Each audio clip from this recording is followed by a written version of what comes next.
Welcome to day 2 at Ananke Women in Literature Festival 2024. I am Namrata, the festival coordinator, and with us we have Sabin, the festival director.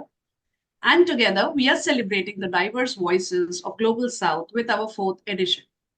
Did you know in 2013, India was home to 780 languages and 68 scripts? However, nearly 100 languages remained undocumented due to the remoteness of certain regions or conflict situations, leaving the true number of languages in the country obscure. It is estimated that approximately 220 languages have become extinct over the years. Linguists have identified the languages spoken by remote communities in the Northeast and the Andaman Islands as particularly vulnerable. This is what makes you think about it's not just about the loss of a language, it's a loss about their history, it's a loss about their stories, their experiences, their journeys, their struggles. And it's heartbreaking to know that somehow we will never know what lives they saw, what lives they lived, or what could have been a part of our experience as well, only because the language that they spoke in or they wrote in has now become extinct. So, Sabine, what do you think about how this contributes to the invisibility of communities and voices because of languages becoming extinct? Because I'm sure this happens across South Asia, in countries outside India as well, because we have so many dialects, we have so many languages. Like every 100 kilometers we see changes, we see people, the language remains the same, but the dialects change, so the pronunciation changes, and gradually, and some of them even don't have their text, they are just vocal, or they're just verbally spoken, they don't have a font, they don't have a text, they don't have a written language for that matter. So it's more easier when when that generation dies, or that is a migration that happens when people move to better horizons, then the language dies a death that way. So what do you think about this?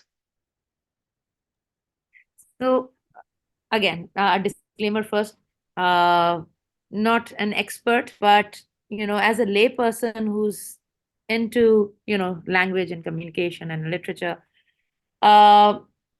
in Pakistan, uh, languages, beautiful languages, every language is beautiful. I'm talking about Saraiki here, and Sindhi. These languages, Sindhi, of course, Saraiki is somewhat similar to Sindhi, somewhat.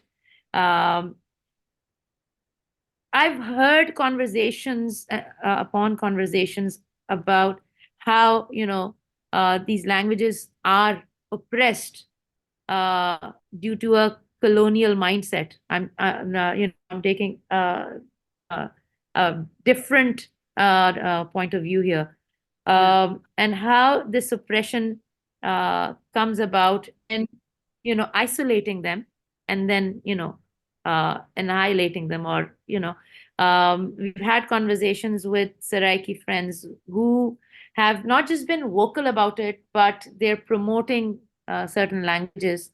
But I think it has a lot to do with the perception as well. And again, power comes, this hegemonic power of or this colonial power which is deeply ingrained in us. I don't know, which basically um, you how do I put it? It basically challenges not just the regional languages. If you talk about Urdu as well, there's a certain kind of, if somebody is speaking in English, they would have more preference than somebody speaking in Urdu. And that mindset, I think, is more challenging, more painful, uh, that you are actually, creating barriers to promote something which is your own. I don't know if that answers your question. Of course it does, because that I think is a colonial mindset that we still have.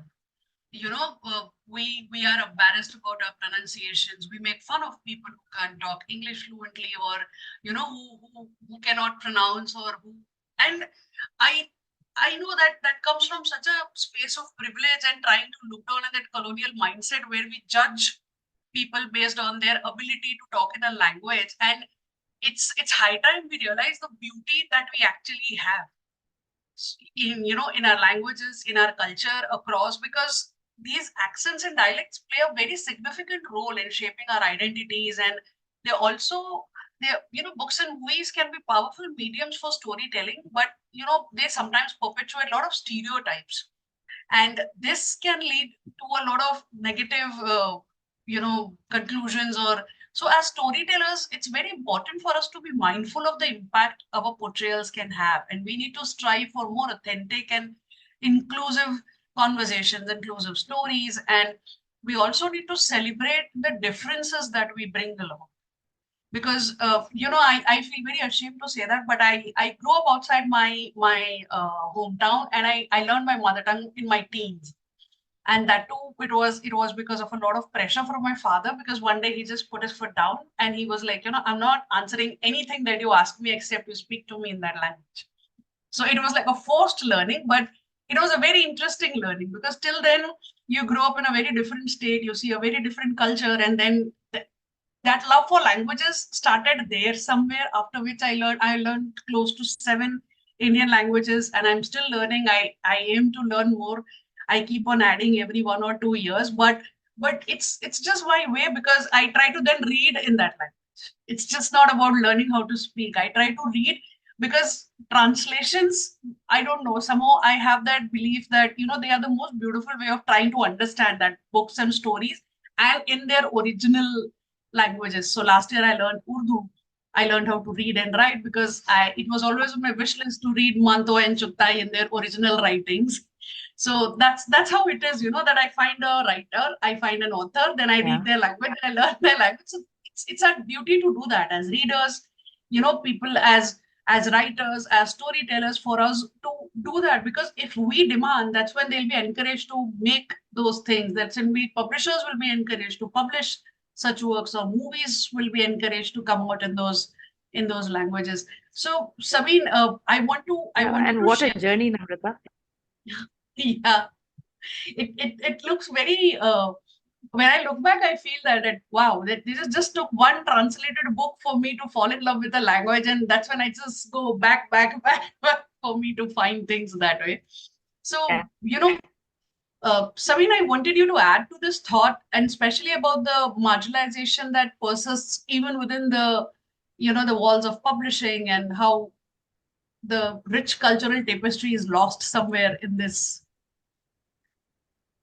the challenges of Uh, publishing and in regional languages. the challenges of, yeah, while uh, contemplating about this theme of language, I was reading Thiongo about, dismembering and remembering culture and heritage, how language plays a part. And I was reading somebody doing research on Thiongo, and, they were talking about how it is so important uh, for writers to write in their own language so that we can experience their felt experiences, which and if we don't do that, we keep on, it's fine, writing in a universal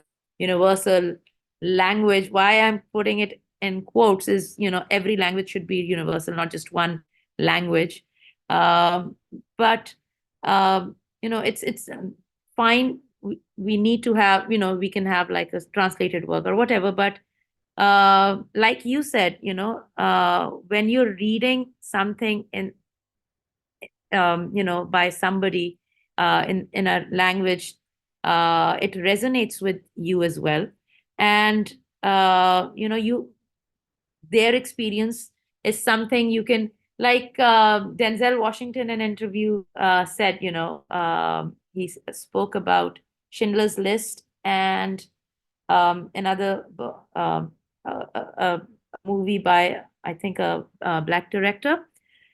And he said Schindler's List could be directed by that black director, and vice versa with the Jewish director. But the experiences, it's the experiences that matters. So coming back to Thiongo, uh, it's really important to celebrate, regional writing by promoting them, by publishing them, and making an active, effort doing that. Um, because it, it's all about diversity. It's all about, experiencing shared experiences. I don't know if that is making sense. But yeah, and for the gatekeepers in publishing, I think it's high time they realize how financially beneficial that would be, because not everyone can, wants to read in a universal language. This is exactly where the problem is, that these challenges, who for writers who choose to express themselves in their native tongues, often they're vast. It includes limited access to publishing opportunities, lack of visibility on mainstream platforms, like the lack of recognition in terms of the awards, in terms of anything that they do, in terms of even social media. If you look at social media, it is so restricted to people who talk in English and who can read in English. So because even a vast platform like Amazon Kindle does not recognize most of Indian languages. It just publishes just 5 or Even 6 chat Indian languages. GPT. So the limitations Yeah. that come are so many, so many. So I think as a reader, it's our duty to read in those languages so that they keep writing those stories. It should encourage them. It should we are the ones who should ask for that change, which is then finally brought, be it on social media platforms, Exactly. be it technology. Talking about technology, even Google Maps, and I'm always saying that when we're putting on something like, on Google Maps, and if it's an Arabic word, and I tell my husband, that, look at this AI bias, if it's an English word, they'll, quickly recognize it. But if it's, an Arabic word, or an Urdu word, or a Hindi word, it's difficult for them to, they're going to Alexa, or anyone, Siri, or whoever, whatever, they just, say, oh, they'll mispronounce it, or take us to Denver. I don't know, but I think it's high time all stakeholders realize, that it's important to do away with this bias as well. Very true. Very true. And with that as an idea, we present to you our list of panels for the second day. We have very interesting Palestinian poets and writers who are reading from their works. We have Naveen Kishore joining us today, who will be reading from his work, Mother Muse, and will also be in conversation with Sabin Muzaffar. We have Abir Hope, who will be in conversation with Nupu Press, where they are talking about writing, about their journey as writers, about fonts, about the need for design. Nupu Press is working on a graphic novel on grief, and she also shares her journey about how we need to simplify talking about grief rather than making it a secret which nobody wants to talk about. We are also covering mental health today with our panel telling stories on demonizing mental health, featuring Abhishek Anika, Manjari Indurkar, Tanushri Ghosh, Selma Carvalho, in conversation with Akansha Abhismruta. We have a very thrilling panel where we have a list of authors who have made their debut after 40, when they were 40. And this conversation is a crackling one, I'm sure. It is being moderated by Akansha Abhismruta, and it features Kiran Mandral, Saras Manikam, and Nadia Bab. as April is also the Dalit History Month, we have a panel led by Zuban on Dalit writing. And we have a e-she panel, which is about love in books and life, featuring romance and the female gaze. It features some of the most exciting romantic romance authors of India, Milan Vora, Andalip Wajed, and Manjul Bajaj. It is being moderated by Shalini Malik.